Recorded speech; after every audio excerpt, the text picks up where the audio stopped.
G'day. I'm coming to you today to introduce myself. My name's David Mangini. I'm here to express my concern for West Australia, and so in that end I'll introduce myself first. I'm son of the Anzacs, grandson of the Anzacs, and my grandfather he fought in World War II. He fought in the Middle East. I believe it was Tobruk and El Alamein. I've got his medals here. These are his medals. There's a 8th Army Africa Star Service Medal, and yeah, so you can see those there. Just to show you, this is his certificate of service, Special Area Service Middle East, from the 9th of September 1941 and to the 18th of February 1943 discharge. So I have a strong history from my side of the family with West Australia, and on both sides. So of course I'm concerned about the state of West Australia, where it's headed and that sort of thing. What I'm about is I believe in a historical West Australian heritage and preserving and maintaining it, and to that end I believe that WA would be better off economically, culturally, to seek independence from the Federal Commonwealth of Australia, because I don't see after all these years since Federation that we've been better off. We've been economically worse off most of the time. I wouldn't say that it was all the time, but most of the time, and we've been marginalised in Parliament and have less representation than other states.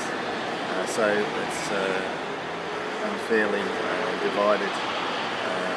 Always culturally we've been separated from the eastern states, and I feel that we're still quite divided on some issues, especially with the Eastern Daylight Saving Time. I don't see why West Australians should have to continually bow down to the eastern states for the centralisation of the companies on the east coast. I believe that West Australia is big enough economically, has great ties to Asia, and that we should have more people working here in WA, more companies being here. And I don't see why business people have to get up 3 hours earlier just to meet meeting times with the eastern states. I'm totally against that. I feel for the people, the office workers who have to do that, and I can understand why they're campaigning for daylight saving, because basically they're just saying that we want you in line with us, and I, as a West Australian, I just don't, it doesn't fit right with me, it just doesn't sit right with me. I don't want to bow down to, continually bow down to the eastern states on these issues. We need some people who've got some backbone and to stand up and say, look, this is not what we want. We want West Australia to be more economically and central to the West Australian people, and politically more central to the West Australian people. And we want them to continually campaign the West Australian government on these issues, and so that's why I joined the Secession movement. So I feel that West Australia would be better served independently and making its own way in the world. I only ask those who feel the same watching this video today that you not only think about joining the Secession Association, but ask for a group of committed people who like to be actively involved in the committee and week-to-week running of the group. We need reliable people to be on the board and turn up for meetings. We need people who are really on fire and got a passion and a heart for this. I know there's a lot of people out there that are mixed and don't feel the same, but I think that if you think about the economic benefits and the cultural benefits for WA becoming independent, that you might consider joining with us even if your views may differ a little, in the end WA would be better off on its own and seeking its own way in the world. So with that, I'd like to thank you for watching this video. Of course, I'd like to ask you to go and get some historical facts. The best way to do that is to go to the Constitutional Centre website. They have some books that they give out at the actual Constitution Centre, which is next to the West Australian Parliament building, just down the road. It's a very lovely time to go through there and maybe teach your children about our heritage and our culture.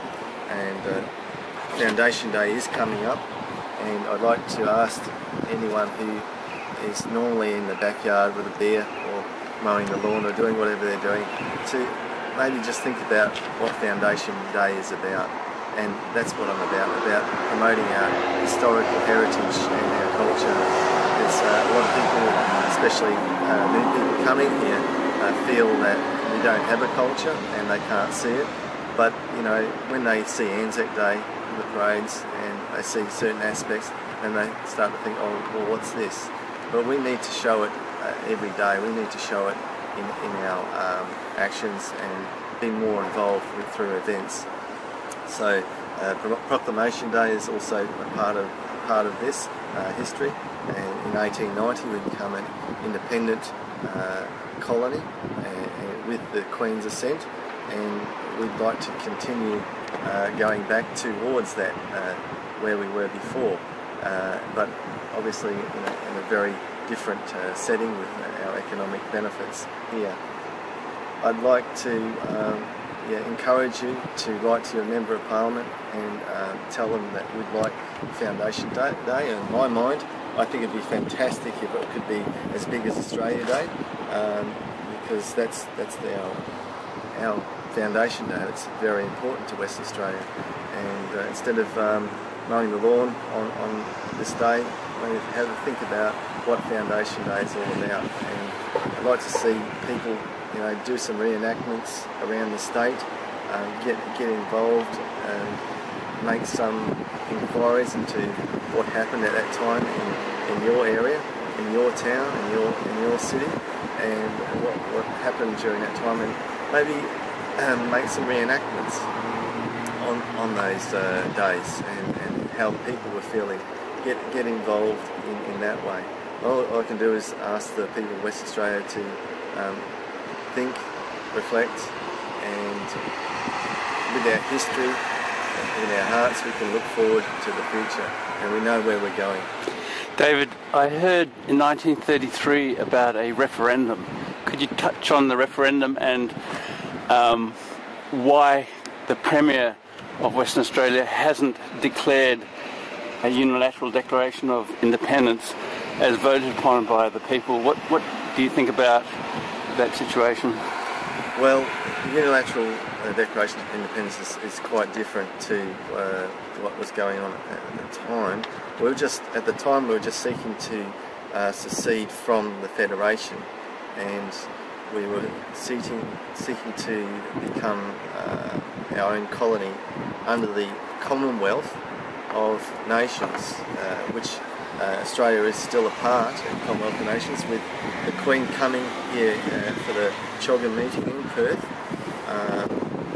We're still a part of the Commonwealth, and that way we're still part of the Commonwealth Games, which is an important sporting event to Australia, and that was what it was all about. Why haven't we continued? Because basically they went to England to seek approval from the council, and they were sort of marginalised and not heard, and they were basically sent home without any action.